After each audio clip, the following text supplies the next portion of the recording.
Hey friends, how are you? Welcome. Today's Wednesday, and this is my community for women over 40 looking to get energized, confident, and strong. And I welcome you here. I'm Jill. If this is your first time here for a question and answer session on Wednesday, we do this every week, and this is the opportunity that I have to address a lot of the questions that come up when you come into this group.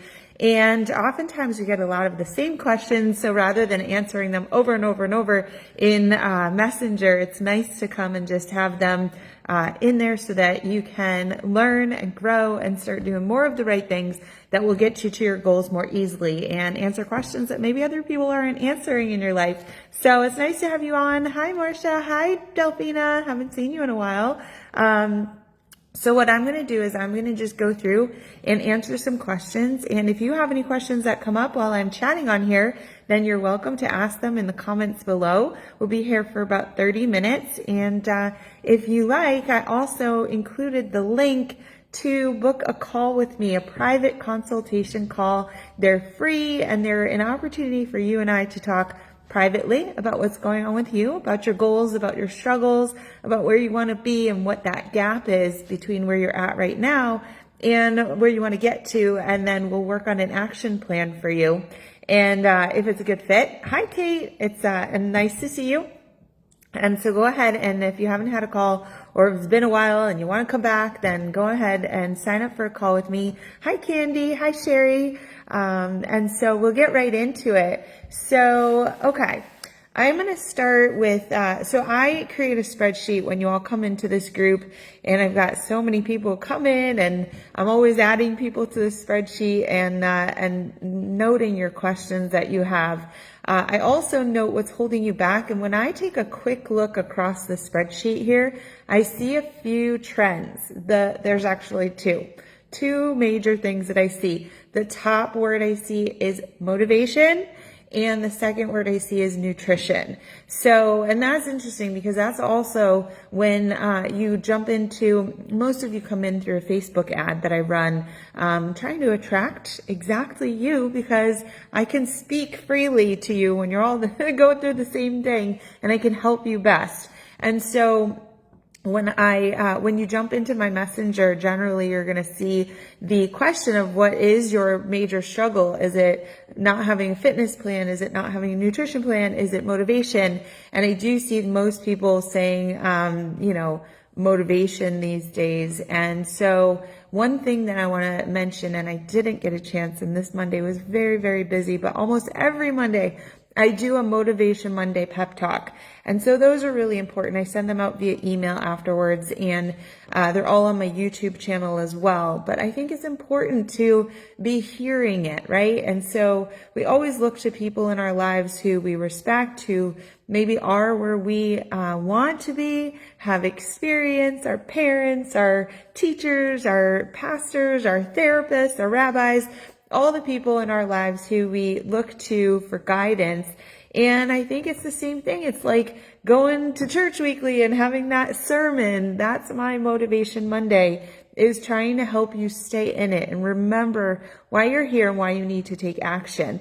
One thing I did do a few weeks ago, and I've been sending this to a bunch of you, is if you mention motivation to me in our chats, then I've sent my Monday motivation presentation I did a few weeks ago on motivation, focus, and confidence.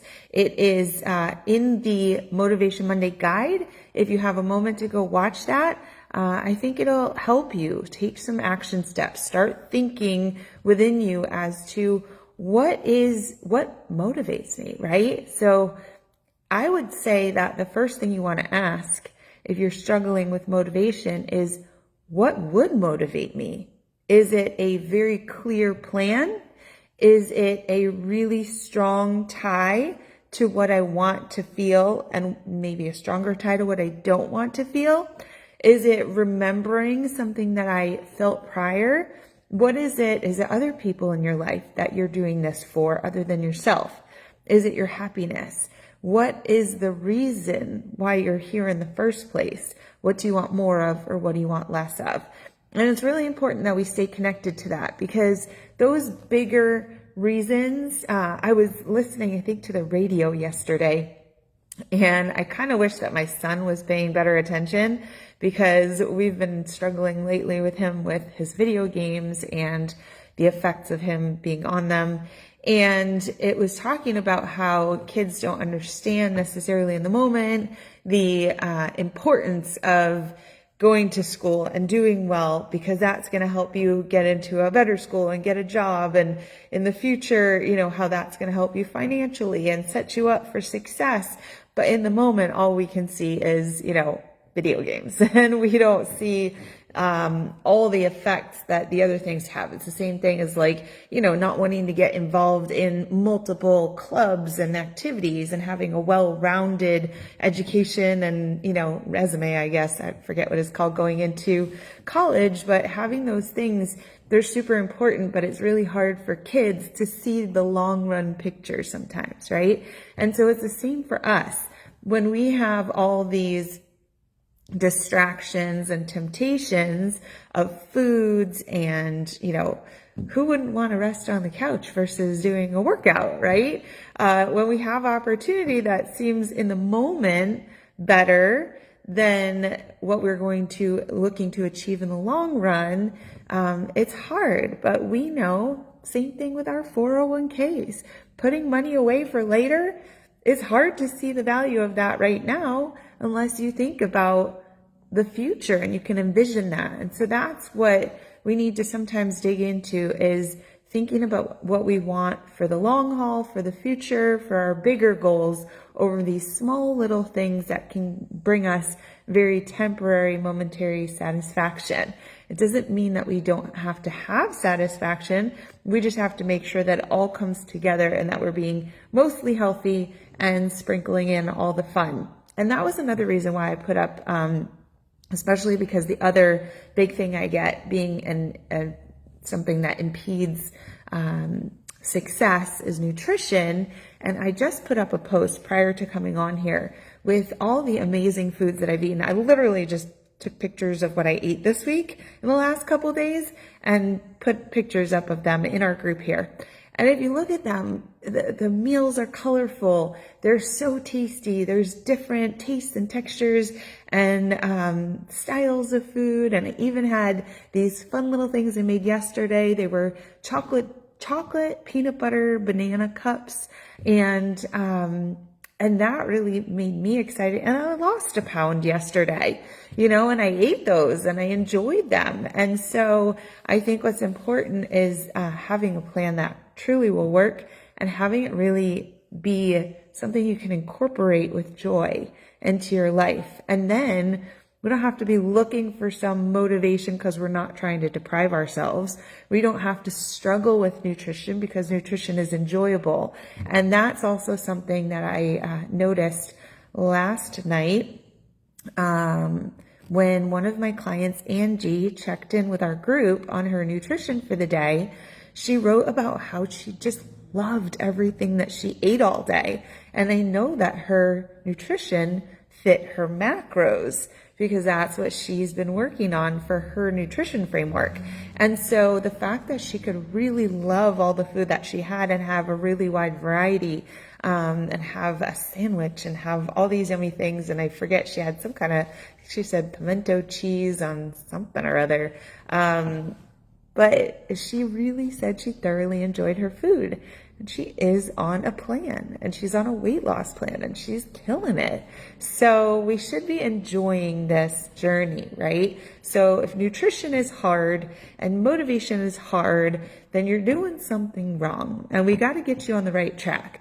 And the best way I see us doing that is to have that one-on-one chat, right? To schedule a call with me using the link that I put here with the post. And we can figure out where it is that you're kind of just astray and bring you back in alignment and make that really solid plan for you that you'll love, enjoy, and be super successful with. It's really that simple. Isn't it funny how simple it sounds? So it is, okay? So let's get into some questions here.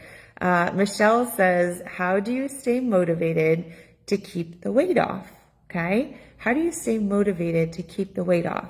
For me, motivation comes from, number one, how I feel and how I don't want to feel, right? So when I start, sometimes I let up a little bit and I'm a little more lax, and then I get to a point where like, okay, I'm getting a little uncomfortable here. I want to rein it in and get back on track a little bit more because I don't like the way I'm feeling. I don't like what I'm seeing in the mirror. My clothes maybe don't fit as great. I don't feel the energy that I usually do. And so you have your cues that will tell you it's time to change. It's time to get a little bit tighter in what you're doing. For me, motivation comes from being surrounded by other people who are doing the same thing. That's something that one of my clients years ago gave me a testimonial, and it was about the community, really. It was about how she wanted to show up each day and be part of the community because she felt like being healthy was the norm in our community. And for me, if you're in my Empowered Fitness Mastery program, then achieving the next level, learning tools, becoming self-sufficient, feeling empowered in your journey is something that we are all striving for. So when you surround yourself with those like-minded people, that is very motivating, and it's way better than being surrounded by people who are not motivated and not doing the right things. And it's a lot harder when you're surrounded by people who aren't doing the right things, right? So I think being surrounded is important. And then the last thing for me in staying motivated is having the goal and having things that you're striving for. And so for me, I don't love cardio. I love holding my weights. And since December 21st, I have been on a massive cardio journey. And that is because I went outside my comfort zone and signed up for a race across Alaska, which is 1,150 miles. I personally chose the distance of the Iditarod, and I knew I had 3 months to complete it. And with the little milestones in sight, with people on a leaderboard that I look at the leaderboard and decide how many miles I'm going to do. Generally, I've been waking up in the last week and doing 15 to 20 miles. But today I saw that I could get past one more person if I did 25 miles. So I turned it up and I worked a little bit harder because I saw the milestone. My next milestone is that I needed to do 106 miles. So bring back 25. So I've got, 81 miles left that I now have to complete to get to my next milestone.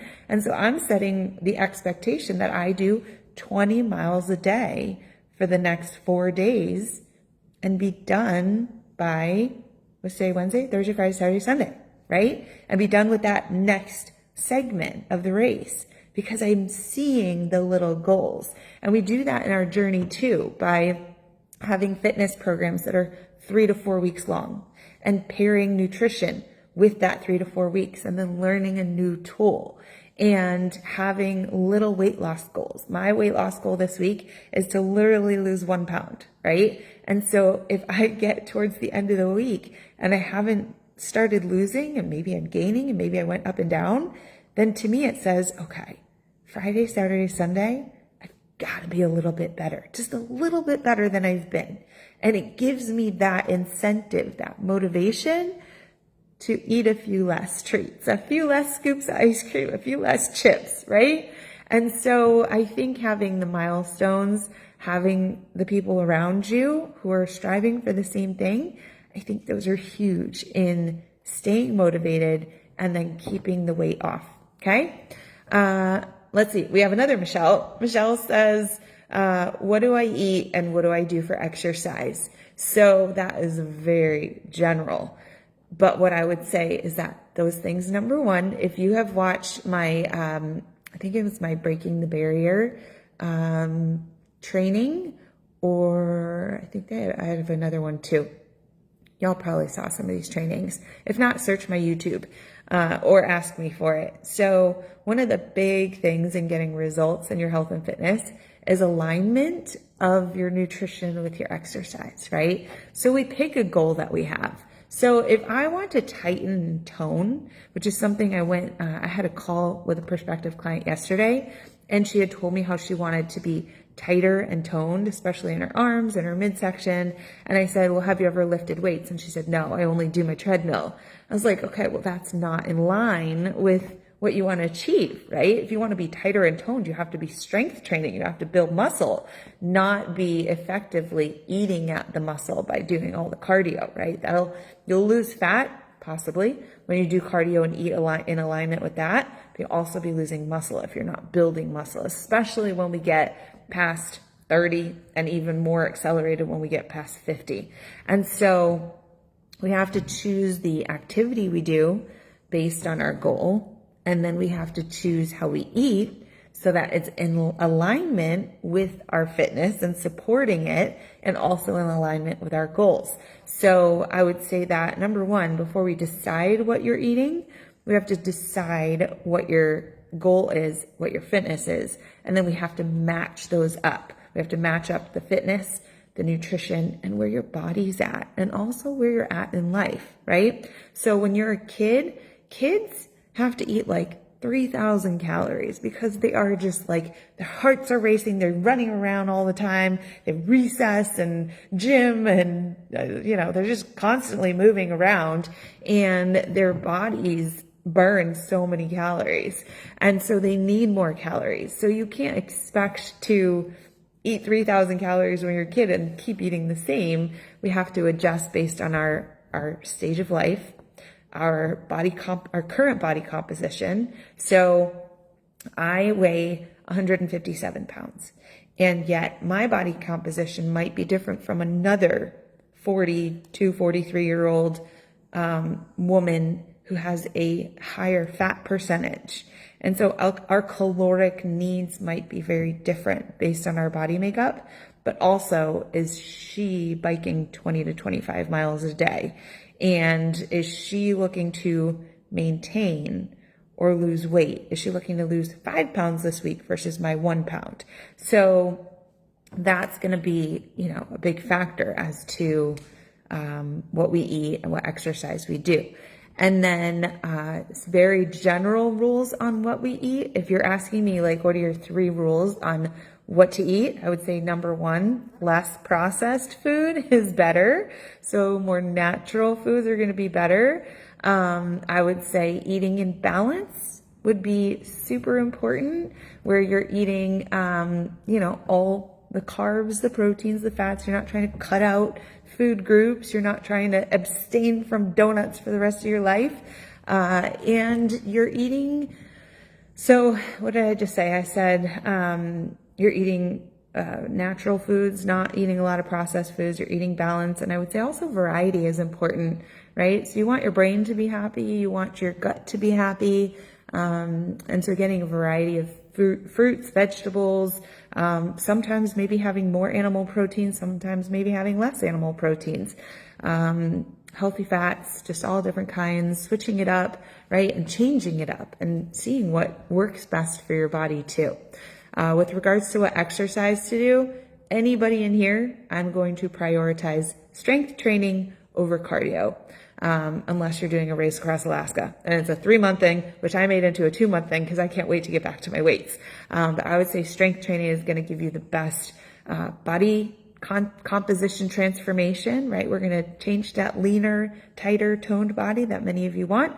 And we're going to be gaining muscle and gaining bone mass and gaining strength, as opposed to getting weaker and flabbier over time, right? We want to build a body that's going to carry us now through the next half of our lives, right? Okay. Kelly wants to know, she wants to lose belly fat. She wants to know how to shed weight.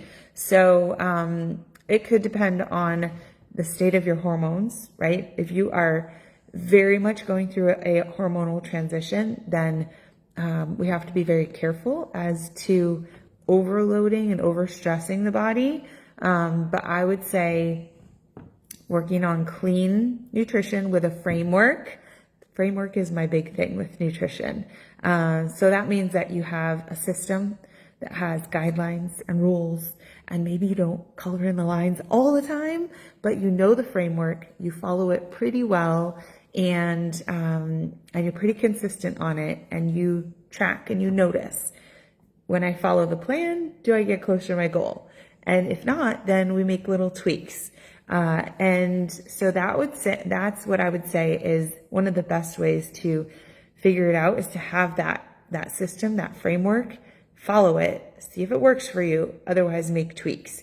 And then you can also, depending on whether you're looking to shed weight for something very specific in a very small time frame, then you can maybe ramp up the cardio. You can cut calories, do that for a very short amount of time. Or if you're looking to more slowly lose weight, I would say having balanced nutrition, where you're not going way off the rails, not way overeating, not way undereating, but being balanced, and strength training with a combo of getting really good sleep and reducing your stress. That's how you're going to see it all come together. It's amazing how it all comes together. If you want a quick weight loss, just a quick hit of weight loss, 3 to 5 pounds. For those of you who have more weight to lose, 5 to 10 pounds, my 5-day Kickstart Cleanse is going to be the magic for you. So if I wanted to go from 157 today to 153 or 152 by the end of the week, I could quickly do my 5-day Kickstart Cleanse and just lose all that bloat, all the extra weight. It's a very light eating plan, but it's very filling. I would have to cut back on my miles on the bike because it does not align. Less food and more exercise does not align, but it does help your digestive system relax. It helps your nervous system relax, and that will be something that will majorly help a lot of you shed pounds immediately and then focus, and then you would from there go into a longer term framework. Okay. Ellen says, I'm so confused. Carbs, no carbs, keto, carnivore, it's overwhelming. She says, why can't I find a program that works that I can afford? Well, sometimes it takes us longer to find a husband. Sometimes it takes us longer to find a job. Sometimes it takes us longer to find the perfect fitness program that matches what we need. But hopefully you've arrived in the right place. One thing for me is, although I prefer, my favorite program that I personally run is my highest level Empowered Fitness Mastery program, because I literally get to see my clients, spend private one-on-one time with them on Zoom throughout the month. I have access to them. They have 24/7 access to me. I teach them so many tools for nutrition, and I give them all of my different fitness programs, and we stay together for at least 3 months, and they have the community to support them. And that is the highest amount of support and touch and quality and the most resources. And so that costs the most. Plus I have to limit how many people, because I'm privately supporting all of my clients. So generally when something's limited, I'm not just selling a billion copies of it.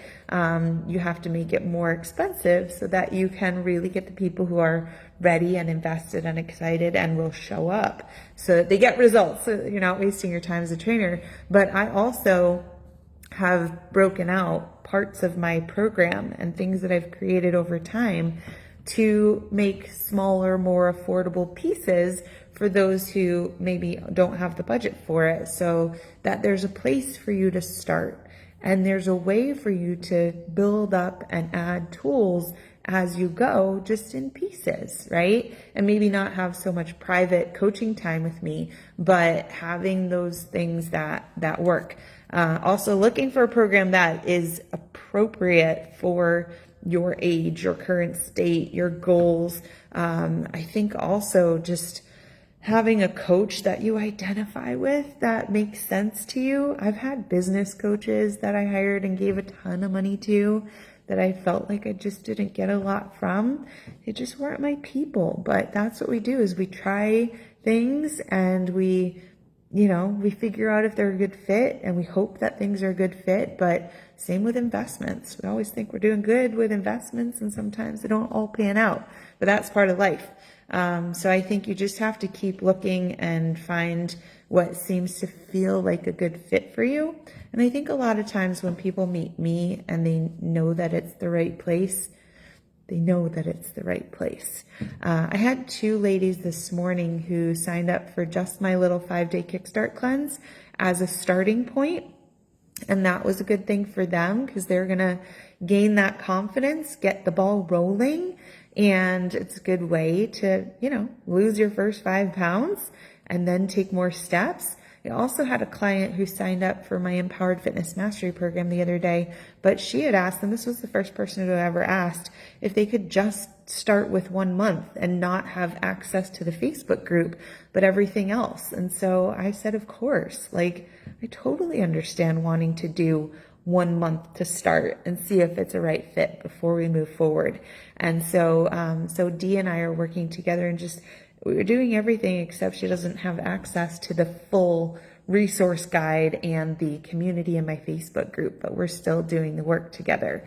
So I try to be flexible in my program, and that's the cool thing about being the boss, is you can make decisions like that. So I think that, Ellen, of course, you're welcome to work with me in some small way if you're not ready to move too fast.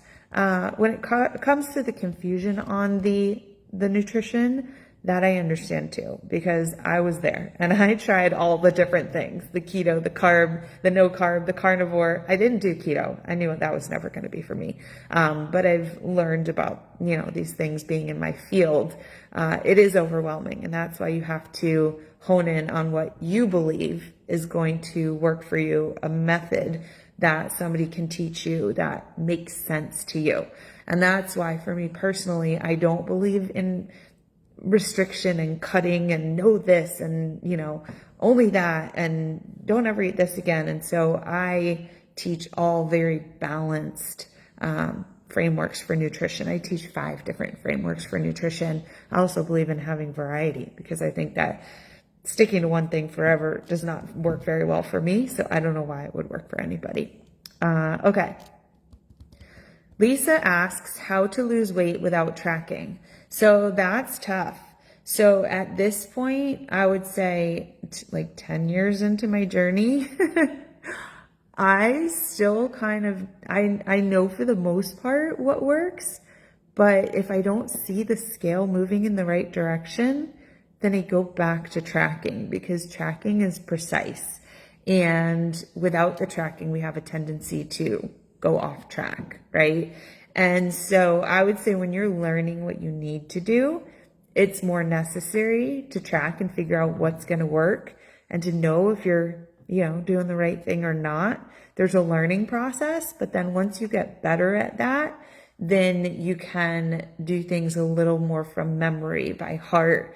For instance, when we start you on portion control, I'm going to have you track and make sure that you're counting and having the right portions of all the food groups in the day. And if it's not working, I'm going to say, well, can I see your tracker? And you'll be like, oh, well, I wasn't tracking. I'll be like, well, that's why you're not getting the results. But if you say, oh, here's my tracker, and I can say, I had a client who she was doing portion control and she was tracking it, and yet every day she was not hitting the proper portions of each food group. And I said, well, this is the reason, right? So it's pretty clear. We got to hit the right things. And you only know that from tracking. I do teach a couple of more intuitive eating style frameworks, where there can be less tracking, but still when you're trying to figure out what works and what doesn't, it really helps if you do write down what you eat so that you can go back and look at, what were the days when I was really losing weight, or what was the meal plan that I was using when I was losing weight, and what am I doing now that I'm not? So I do think it's important to start with tracking, especially when you have a coach who's trying to help you. It's hard for me if I say, well, what'd you eat this week? And somebody's like, I have no idea. Like, all right, well, that's really hard for me to help you in that way. So I do think it's important that you're putting in the work up front, but hopefully that will help you down the line to not have to be so stringent about it. Becky wants to know, how do you know if you're in premenopause? So it could require hormone testing, but also if you start to feel changes, your body starts changing in ways that you're noticing, more brain fog, more exhaustion, even when you've gotten a full night's sleep. Maybe you're more emotional than you've been. Maybe your weight's shifting towards your middle or your lower half. There's a lot of ways to kind of notice that your body seems to be changing when things that worked before don't work anymore. Those are some great ways to know that you're in premenopause. You'll know when you're in perimenopause because then your cycle will start being irregular. So hopefully that helps. Let's see, we'll take one more. Chris asks, how do hormones play a part in my weight gain? So as we start to exit the time frame in our lives when we need our reproductive hormones, which is estrogen, progesterone. So each cycle that we have when you're going through every single month, it's almost like we go through menopause every single month of our lives, unless you're on birth control, something like that. That's, controlling your hormones, but we're going through these cycles, and where at that point of fertility, your estrogen, your progesterone might be higher, and then they drop as you no longer need those, hormones throughout the month. And so that's what's happening basically during perimenopause and premenopause, is you're starting to actually lose those hormones that were helping with your fertility. They also play a part in fat storage and how our body processes fat. And so we now are more susceptible to gaining fat if you weren't doing the things before that would help you maintain a healthy weight. Then now it's just going to pack on. And so we need to work a little bit harder with having our nutrition in check, having our fitness in check, having our sleep in check, having our stress levels, because stress will trigger hormones like cortisol, which within the absence of estrogen and progesterone is a little more volatile. So that's what happens, is when our body gets stressed out, which it tends to get without the estrogen and progesterone kind of evening each other out. Without that, our body will release more cortisol if we get stressed, and that's going to cause the weight gain around the belly. So we have to just understand what's happening and then work in alignment with what our body is doing and how it's changing, instead of doing more of what doesn't work, because that's never good. Your body doesn't like it when you go against what it wants. Okay. I think I can take one more question here, actually. And that's why it's interesting, because Elizabeth asks, why is it so hard? Why can't I use the same fitness routines that I did in my 30s? Because your body needed something different. In your 30s, you could do a ton of cardio and your body would love it and thrive on it. These days, that's not going to be as helpful. Bonnie says, how do I keep the weight off permanently? Okay, so let's go over that again. I talked about that at the beginning, keeping the weight off. Whatever got you to where you are, it was obviously hard work, right? So I think it's important that we don't abandon our healthy lifestyle once we get to where we want to be. We just have to adjust, and we have to be careful that we are, for the most part, keeping up with the things that got us there, which is going to be understanding the nutrition that aligns with your fitness, continuing to practice your fitness, and then changing things up and keeping it fun and interesting, and changing up your meals and changing up the way that you maybe track your food, and changing up the activities you do, and staying a little bit less stressed.